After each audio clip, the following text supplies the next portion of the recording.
नमस्कार, मैं सुधांशु श्रीवास्तव आप सबके बीच अपनी कृति धरोहर लेकर उपस्थित हूँ। और आज हम इसका अध्याय 1 देखेंगे, जिसके अंतर्गत भाषा, उपभाषा और बोली के बारे में बात करेंगे। भाषा क्या है, भाषा कैसे बनी, उपभाषाएं क्या हैं और बोलियां क्या हैं, इस बारे में चर्चा करेंगे। इस दिशा में चलते हुए सबसे पहले हम बात करते हैं कि भाषा का अर्थ क्या है। भाषा वह है जो मनुष्य की सर्वश्रेष्ठ कृति है। यह केवल विचारों को व्यक्त करने का माध्यम नहीं है, बल्कि अनुभव, भावना और संस्कृति का वाहक भी है। भाषा मनुष्य को समाज से जोड़ती है और समाज को सभ्यता से। भाषा ही वह साधन है जिसके द्वारा हम विचारों का आदान प्रदान करते हैं, ज्ञान का विस्तार करते हैं और समय तथा स्थान की सीमाएं लांघकर संवाद स्थापित करते हैं। इसका अर्थ है कि भाषा बहुत जरूरी है। भाषा के कार्य क्या हैं? विचारों की अभिव्यक्ति के लिए भाषा का मुख्य कार्य विचारों को स्पष्ट रूप से व्यक्त करना है, जिससे संवाद की प्रक्रिया संभव होती है और विचारों का आदान प्रदान होता है। अनुभव का संचार करती है। भाषा अनुभवों को साझा करने का माध्यम है, जिससे लोग एक दूसरे के साथ भावनाओं और विचारों को जोड़ सकते हैं और उनके अनुभवों को महत्व दे सकते हैं। संस्कृति का वाहक है भाषा। भाषा केवल संवाद का साधन नहीं है, बल्कि यह हमारी संस्कृति और पहचान का एक महत्वपूर्ण हिस्सा है, जो इतिहास और परंपराओं को संरक्षित करती है। कैसे करती है, ये हम आगे देखेंगे। भाषा की उत्पत्ति कैसे हुई होगी? मानव इतिहास के प्रारंभ में जब चेतना ने शब्द ग्रहण किए, तब भाषा का बीज अंकुरित हुआ। सबसे पहले मनुष्य ने प्रकृति की ध्वनियों का अनुभव किया होगा। गर्जन, कलकल, चहचहाहट, आहट। धीरे धीरे उसने इन ध्वनियों को अर्थ से जोड़ना शुरू किया। प्रारंभिक मानव संवाद के रूप में भाषा का उदय कैसे हुआ? प्रकृति की ध्वनियों से शब्दों की रचना कैसे हुई? भाषा का सामाजिक और सांस्कृतिक प्रभाव क्या रहा? भाषा की विविधता क्या है और उसका संरक्षण कैसे किया गया? संवाद के विभिन्न रूपों का विकास कैसे हुआ? इन सारी चीजों को हम देखेंगे।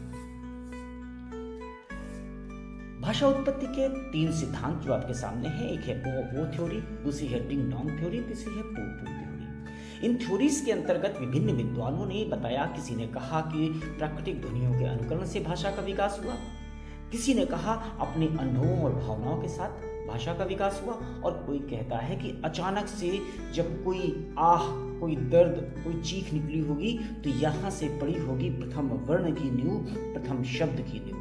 इस तरह से भाषा विकसित हुई होगी। आगे बढ़ते हैं और देखते हैं हम भाषा का स्वरूप। भाषा 2 रूपों में अस्तित्व रखती है। एक तो मौखिक रूप हो गया, जो वर्ण हवा में निकलते हैं वो ओझल हो जाते हैं, लेकिन उन वर्णों को संरक्षित रखने के लिए, उन शब्दों को संरक्षित रखने के लिए लिखित रूप होता है। इस लिखित रूप में ध्वनि चिन्ह होते हैं, शब्द होते हैं, वाक्य होते हैं और वाक्यों का अर्थ होता है। बिना अर्थ की भाषा संभव नहीं। भाषा का स्वरूप निरंतर परिवर्तनशील है। समय के साथ शब्द बदलते हैं, भाषा बदलती है। भाषा का समाज के साथ समाज और पहचान का संबंध है। भाषा और संस्कृति एक ही सिक्के के 2 पहलू हैं। भाषा के बिना संस्कृति व्यक्त नहीं हो सकती और संस्कृति के बिना भाषा का विस्तार नहीं हो सकता। प्रत्येक सभ्यता की संस्कृति स्मृति उसकी भाषा में निहित होती है। शब्दों के माध्यम से लोक संस्कार, परंपरा और इतिहास पीढ़ी दर पीढ़ी सुरक्षित रहते हैं। भाषा और संस्कृति की जो आपसी निर्भरता है, उसके संरक्षण का अध्ययन अगर हम करें तो एक चीज मिलती है संबंध की गहराई, दूसरी चीज मिलती है लोक संस्कार की भूमिका और तीसरी चीज मिलती है सामाजिक संदर्भ। मेन चीज सामाजिक संदर्भों को देखते हैं कि सामाजिक संदर्भ में भाषा का अध्ययन आवश्यक है, क्योंकि यह सांस्कृतिक परिवर्तन और सामाजिक मानदंडों के विकास को समझने में मदद करता है, जिससे समाज की पहचान बनती है। संबंधों की गहराई की बात करें तो संप्रेषण में मदद मिलती है। लोक संस्कार की भूमिका देखें तो हम इतिहास लिखते हैं, भूगोल लिखते हैं, किसी के बारे में बात करते हैं तो उसमें भाषा होती है। आइए आगे चलते हैं और देखते हैं मानव अस्तित्व की आत्मा है भाषा। भाषा का सार यह है कि भाषा हमारे जीवन का अभिन्न हिस्सा है, जो संवाद और संस्कृत के माध्यम से हमारी पहचान को आकार देती है। इसलिए इसे संरक्षित रखना हमारा कर्तव्य है और ये अति आवश्यक भी है। अब हम आते हैं भाषाई विविधता के अध्ययन की दिशा में। जिसमें आती हैं उपभाषा और बोली। उपभाषा की परिभाषा क्या है? उपभाषा एक क्षेत्रीय या भौगोलिक स्वरूप है जिसमें उच्चारण, शब्दावली और व्याकरण में भिन्नताएं होती हैं। उदाहरण के लिए अवधी, ब्रजभाषा, भोजपुरी, बघेली और बुंदेली जैसी बोलियां इस अवधारणा को स्पष्ट करती हैं। ये भाषाई विविधता का अद्वितीय उदाहरण प्रस्तुत करती हैं। भाषा और उपभाषा के बीच संबंध को एक शरीर और अंगों के रूपक से समझाया जा सकता है। यहाँ भाषा मुख्य शरीर है जबकि उपभाषा उसके अंग हैं जो उसे विविधता और पहचान देते हैं। जैसे अलग अलग आकार और कार्य में होते हैं अंग, उसी तरह उपभाषाएं क्षेत्रीय विशेषताओं, शब्दावली और उच्चारण से भिन्न होती हैं जो भाषा को जीवन और संवेदनाएं प्रदान करती हैं। हिंदी की प्रमुख उपभाषाएं ब्रजभाषा जो कि मथुरा आगरा के क्षेत्र में बोली जाती है, माधुर्य और प्रेम की भाषा है। अवधी जो कि लखनऊ और प्रयाग के क्षेत्र में बोली जाती है, भक्ति और सहजता की मिसाल है। बुंदेलखंडी वीरता की बोली है। बघेली एक मिश्र रूप है।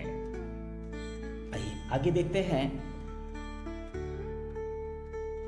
उपभाषाओं की विशेषताएं और सांस्कृतिक महत्व। क्षेत्रीय उच्चारण, इनके अपने क्षेत्रीय उच्चारण होते हैं। शब्दों के लिए आप के लिए कोई दूसरा शब्द होगा, तुम के लिए कोई दूसरा शब्द होगा। स्थानीय शब्दावली विकसित कर लेते हैं, जैसे भैंस, भैंसीवा, खाते हो, खाती। व्याकरणिक लचीलापन है, यहाँ पर व्याकरणिक रूप से बहुत बंध के नहीं चला जाता है। ये उपभाषाओं की विशेषता है, उनमें सांस्कृतिक विविधता का प्रतीक है और साहित्यिक अभिव्यक्ति में समृद्धि लाता है। ये उपभाषाओं की विशेषताएं हैं। आइए आगे बढ़ते हैं और देखते हैं सांस्कृतिक महत्व। उपभाषाएं केवल संवाद का माध्यम नहीं है बल्कि संस्कृति का आधार भी है। ये हमारी लोक कथाएं, गीत और नाटक के माध्यम से जुड़ी होती हैं। प्रत्येक उपभाषा में स्थानीय परंपराएं और भावनाएं समाहित होती हैं जो हमारी पहचान को समृद्ध करती हैं। ये बोली हमारे समाज की धड़कन है जो भाषा को जीवंत बनाए रखती है। उपभाषाएं हमारी सांस्कृतिक विरासत के महत्वपूर्ण हिस्से के रूप में कार्य करती हैं, तो इनका अपना एक अलग महत्व है। आइए बात करते हैं बोली और विविधता की। बोली किसी उपभाषा का और भी सीमित स्थानीय रूप होता है। यह किसी क्षेत्र या समुदाय की मुखर अभिव्यक्ति है जो विशिष्ट शब्दों, ध्वनियों और मुहावरों से पहचानी जाती है। सीधी और सरल अभिव्यक्ति होती है इनकी। स्थानीय शब्दावली और मुहावरों का प्रयोग होता है इनमें। सामाजिक समूहों की पहचान का आधार होती हैं ये बोलियां। लोकगीत, कथाओं और नाट्य परंपराओं का आधार हैं ये बोलियां। बोलियां भाषा की जड़ों को मजबूत करती हैं और लोक संवेदनाओं को हमेशा जीवंत रखती हैं।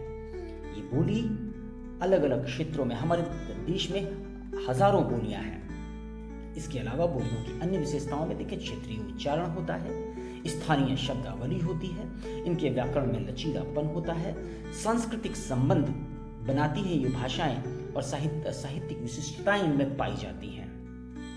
उपभाषा और बोली के अंतर को देखेंगे।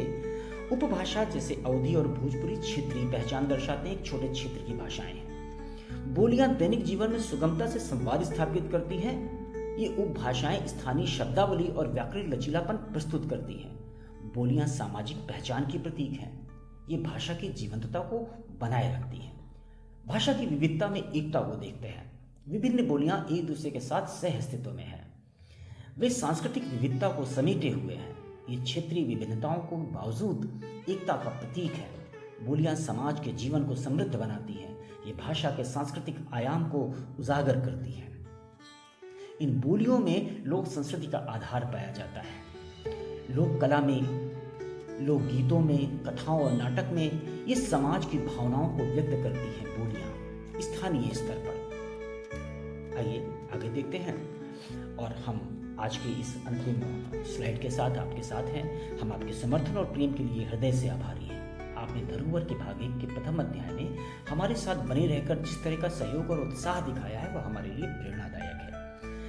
अगले अध्याय में, अध्याय 2 में हम आपका स्वागत करते हैं। जल्दी ही हम आपके सामने होंगे अध्याय 2 लेकर, और बेहतर जानकारी के लिए, ज़्यादा कंटेंट के लिए आप YouTube चैनल पर आ सकते हैं। वहाँ पर आपको मिलेंगे शॉर्ट वीडियोस जो आपकी भाषा की समृद्धि को लगातार बढ़ाएंगे। धन्यवाद।